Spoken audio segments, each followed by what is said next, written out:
Pernah lihat jerapah batuk atau bersin?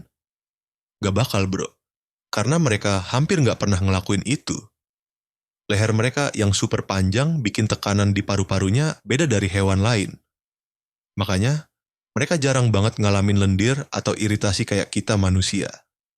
Bahkan para ilmuwan tuh sampai kesulitan nyari rekaman jerapah batuk.